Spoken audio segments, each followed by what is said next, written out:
Mira cómo... Muy bien, tú lo has querido. Mira cómo me chivo. Papá, mamá, ella se merece un castigo por seguir leyendo este libro. Sí, un buen castigo, como a tu cuarto ahora mismo, una semana sin postre. Prohibido leer cualquier libro, este incluido. Jeje, ¿a que ya no te atreves a pasar la página? María.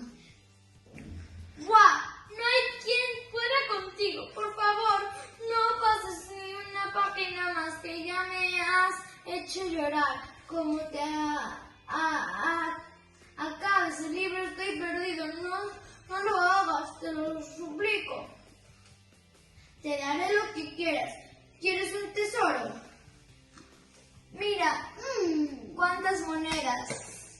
¿Quieres un coche volador? Te fabricaré el mejor, pero no pases la página, por favor. No me pases, María. Menuda faena me has hecho. Muchas gracias.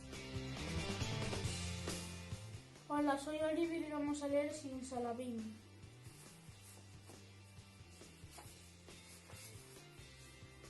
Uno se llamaba Sim, otro se llamaba Sala, otro se llamaba Bim. Sim tenía unos brazos tan gruesos como mortadelas.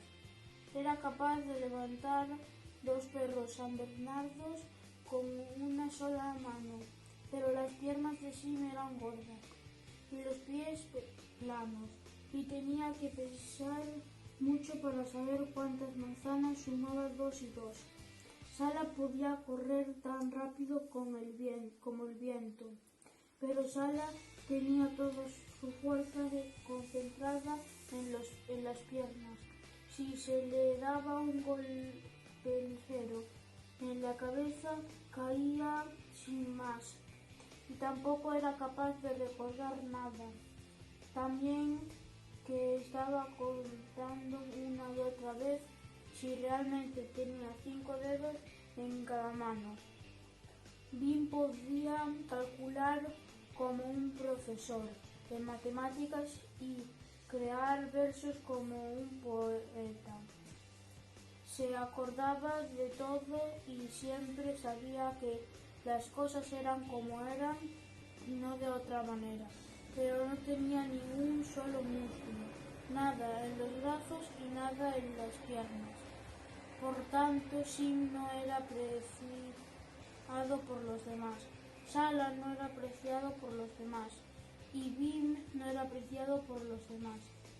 También se podría decir que Sim no era feliz, Sala no era feliz y Bim no era feliz. ¿Por qué imaginas un árbol, un cerezo, que esté repleto de cerezas rojas y maduras? Sim, con sus fuertes brazos, podía subirse al cerezo y coger las cerezas y comérselas. Pero si apareciera el dueño del árbol corriendo con su escopeta de perdigones, Sim no iría muy lejos con sus pies planos y acabaría con tantos perdigones en el trasero como cerezas en el estómago. No sería un buen negocio.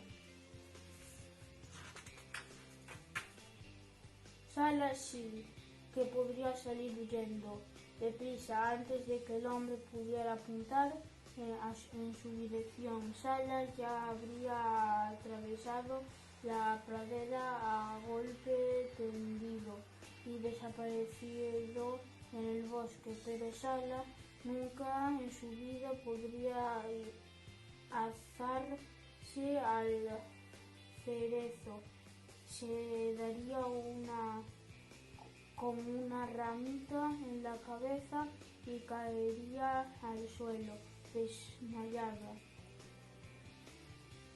Y Bim no podría trepar al árbol. Y Bim no podría salir huyendo. Bim solo saltaría y saltaría sin llegar jamás al cerezo, mientras pensaba por qué no era capaz de llegar al árbol y lo injusto